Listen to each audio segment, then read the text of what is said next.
I wanted to play for the best and win games. It seemed to work out. That was what Brock Bowers told Fox about his time at Georgia, why he decided to go all the way from California to Athens for his what turned out to be 3 years of college football. And, Brock, so I like to tell this story all the time.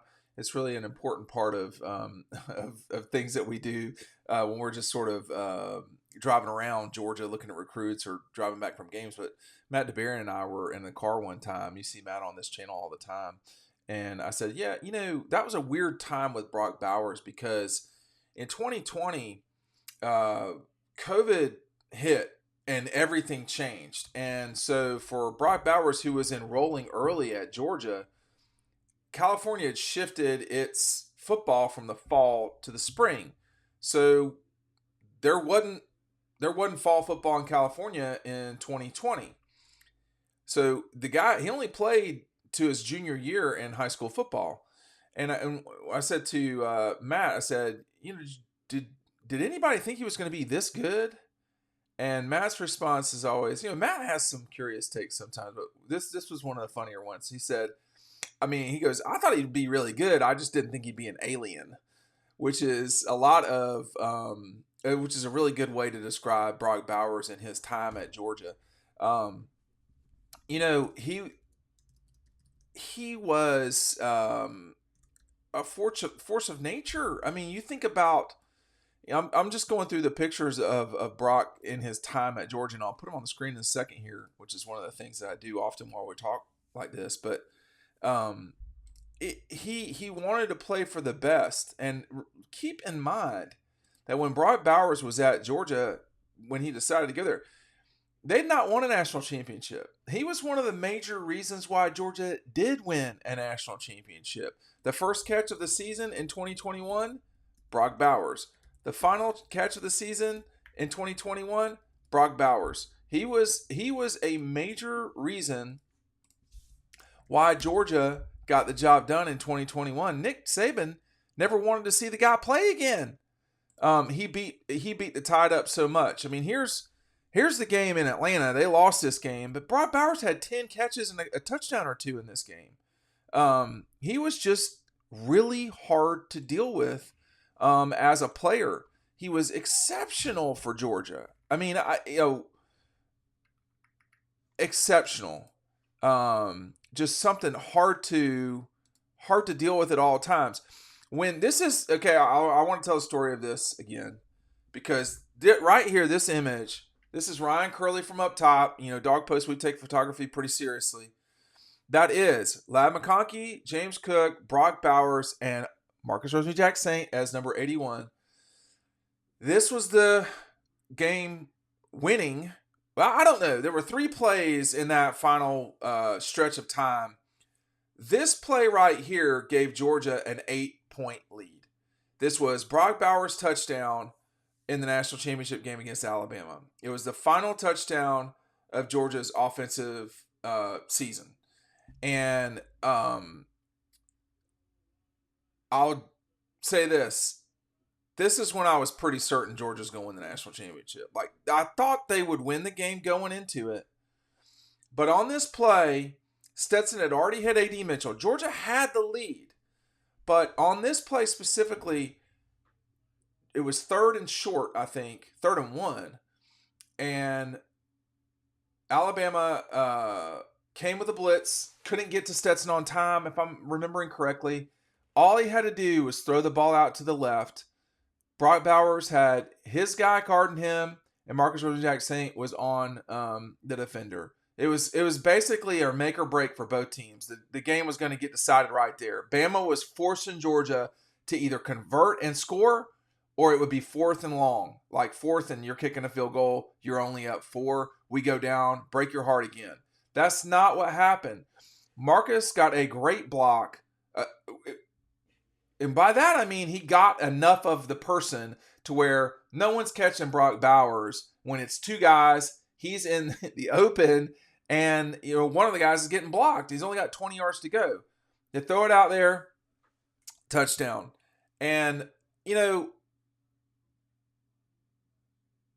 the celebration, in the crowd, I still remember because I was on that end when Brock squat. So as a photographer, you can't be everywhere. And what I did was I was in the corner just like I was with the AD Mitchell throw and touchdown. Here's my shot from that play. So I was in the corner, right where AD Mitchell had been. Here's James walking off the field, Justin Schaefer, Warren McClendon, etc. Fitzpatrick's out there. Georgia had gotten the lead late. You'll forgive me for scrolling down through here. But this is out of focus, but okay. Often you can see stuff in the background. I mean, look at Fitzpatrick in the background. Broderick Jones. Y'all can't see some of these like I can. There's 3 minutes left in the game at this point. So Bama had to come down and get the job done. They couldn't do it. They didn't do it. Why? Because Keely Ringo was, on the very next play. This was my image from the celebration in the end zone. But I'm talking so much about that play.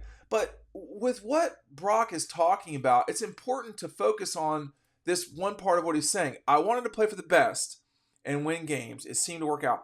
Georgia at that moment was not the best. Alabama had won the national championship in 17, Clemson 18, LSU in 19, and Alabama again in 20. Ohio State got blown out in the 20 national championship against Bama. The year before that, Clemson got blown out against LSU. You could make the case, it wasn't true, you could make the case the best two programs in college football when Brock Bowers was signing were LSU and Alabama. And if not those two, it would either be LSU, Bama, perhaps Clemson, or Ohio State. But everything changed, and they did it against those teams. That's the sort of nail hammering of all of this, is that 2-year stretch that we just went through at Georgia. It's going to be hard for anyone to replicate that in a 2-year stretch in college football history. And here's what I mean. Opener, they beat Clemson, a team that, and that moment, they had been starting to go downhill. That pushed them down the hill.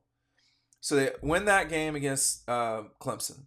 And then it takes a little bit of time, but eventually they play Alabama and beat Alabama for the national championship. They beat Michigan the game before that.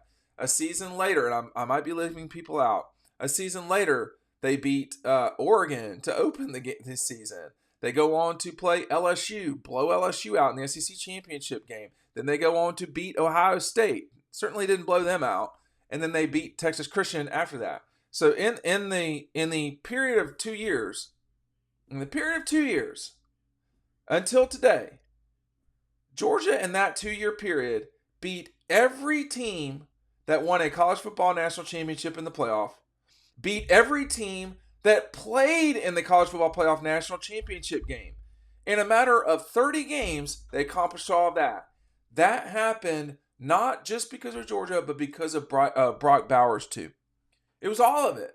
I mean, it seemed to work out. So if you don't know Brock Bowers at all, you don't deal with him or anything, man, he does not like doing media. He's quiet. He's not a talker. It makes him feel uncomfortable. And, that's fine. That's his prerogative. I get it. For him, he's got, I guess, in theory, a lot to lose if he says something strange or whatever, or just a lot of trouble. But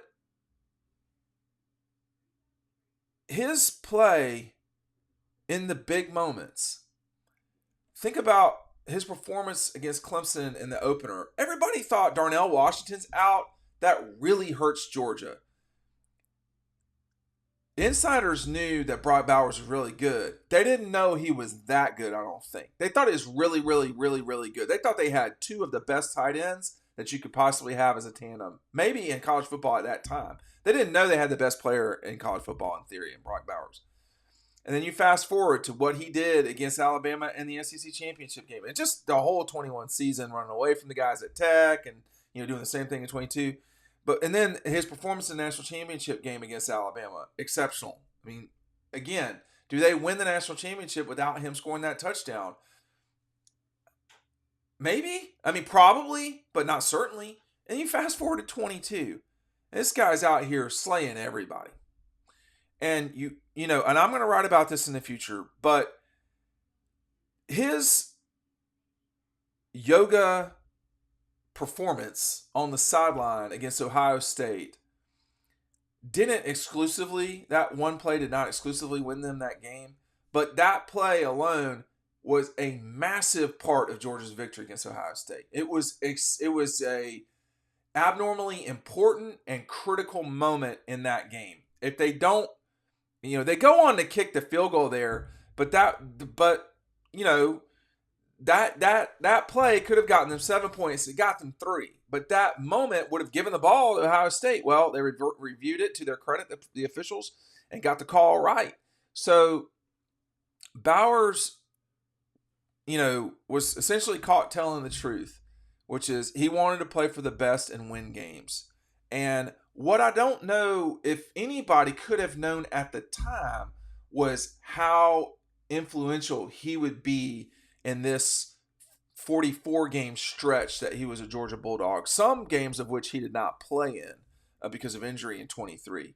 But the play against Auburn in 23, where, I don't think I really need to explain it, that 40-yard touchdown where he just beasted his way into the end zone. The guy is a winner.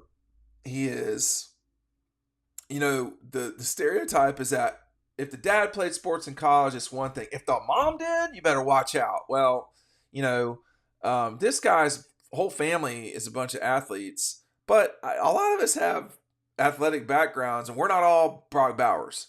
And what he has done at Georgia, has been exceptional. I do not think anyone will ever be above Herschel Walker in the pantheon of Georgia football. I don't. But,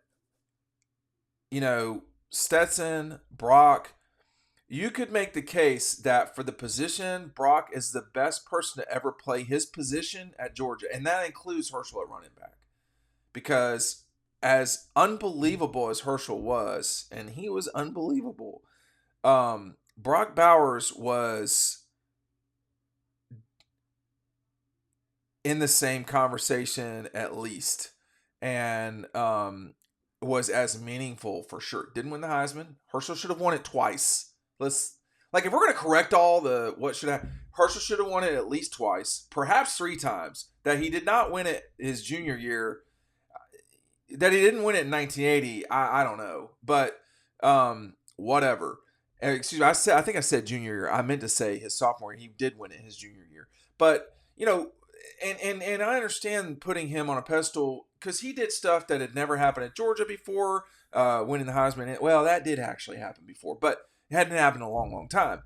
Bowers is in the same boat. It's been 40-ish years. He just doesn't have the national championship. He has the extra national. It doesn't have the Heisman Trophy. He has the extra national championship. So, but people love Brock Bowers. They love him, and all the guy ever does is go out there and constantly compete. He's been an amazing Georgia Bulldog for sure.